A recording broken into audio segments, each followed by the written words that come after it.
Two Russian nuclear bombers were flying over Belarus today as the EU considered building a Trump-style wall in a stunning U-turn to end the migrant crisis.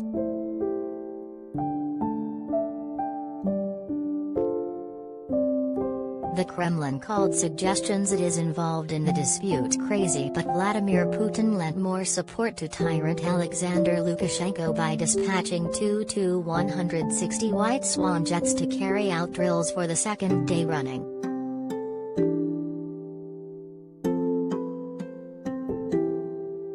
Lukashenko today threatened to cut off European gas supplies after Brussels slapped new sanctions on his regime for weaponizing migrants by transporting them from the Middle East and North Africa to the Polish border.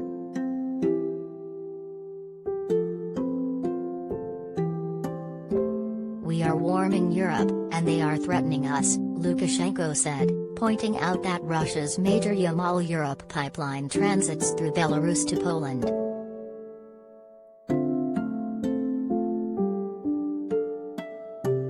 "And what if we halt natural gas supplies?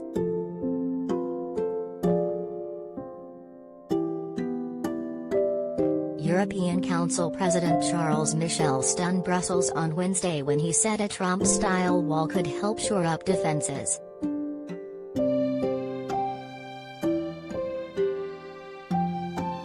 It would mark an extraordinary about-face for senior EU officials, who lambasted former US President Donald Trump and Hungarian Prime Minister Viktor Orban for advocating similar policies.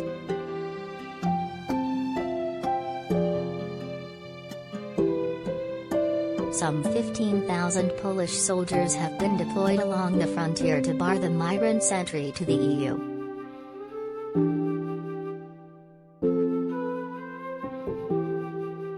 The Belarus Defense Ministry said on Thursday, a present two Tu-160 supersonic strategic missile-carrying bombers are practicing a number of combat training missions, including simulating bombing at the Rahansky air range without using airborne weapons.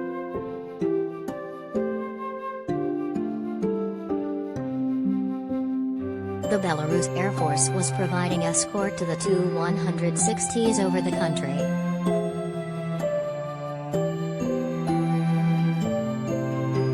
Russia's state-owned Aeroflot airline is accused of jetting thousands of migrants into Belarus via Moscow.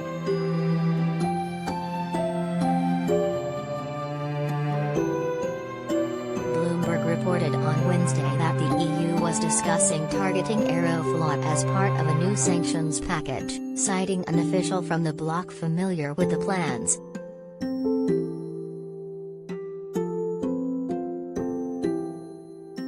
Aeroflot shares were down 1.24% at 10:35 a.m. in London.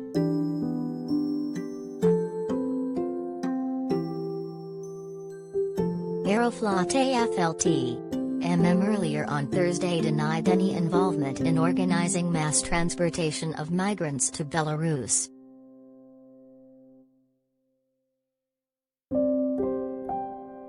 Information about the threat of imposing sanctions may have a material negative impact on the operating and financial activities of the company, and its capitalization, the airline said.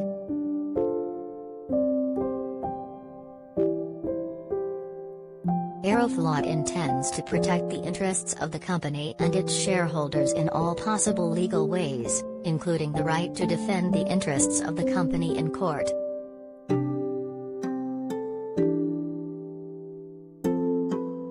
Kremlin spokesman Dmitry Peskov questioned whether there really was such an idea to sanction Aeroflot and said he hoped it would not be realized in any case.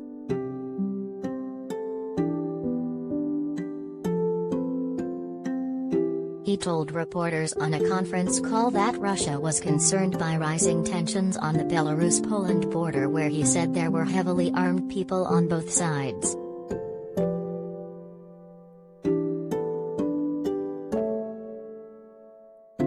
European Council President Charles Michel, speaking at a ceremony to mark the fall of the Berlin Wall in 1989, said that Brussels could help build a border fence to prevent asylum seekers from entering.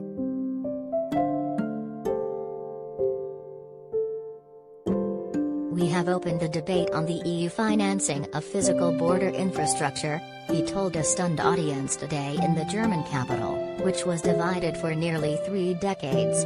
"This must be settled rapidly."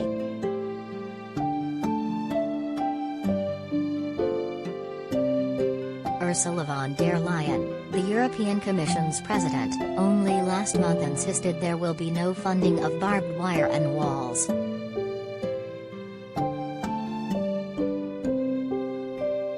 Mr. Lukashenko, dubbed Europe's last dictator, denies orchestrating what Mr. Michel called a brutal, hybrid attack on the EU.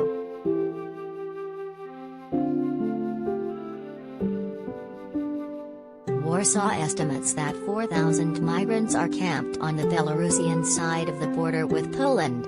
Russian state media claimed that many want to reach Britain, but Polish officials said most who have already crossed want to claim asylum in Germany or the Netherlands.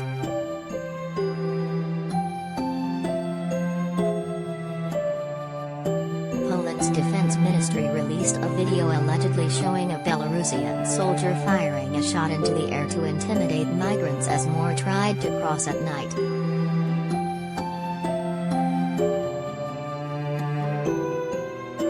It shows a crowd of migrants screaming after the shot is fired.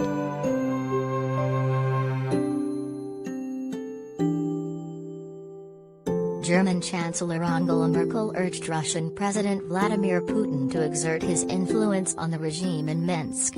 Belarus is a former Soviet republic.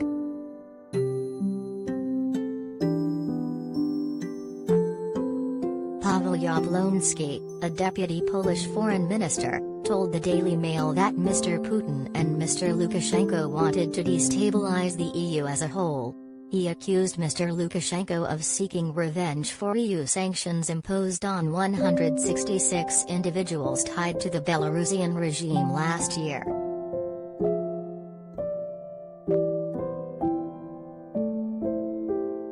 The measures were brought in after Mr. Lukashenko's crackdown on opponents following disputed elections in 2020.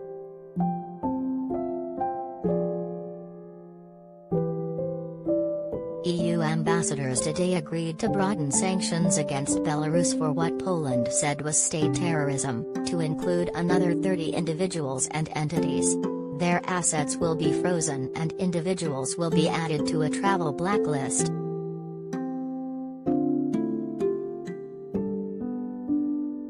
Russia took the rare step of dispatching 2 nuclear-capable strategic bombers to patrol Belarusian airspace yesterday to show support for its ally.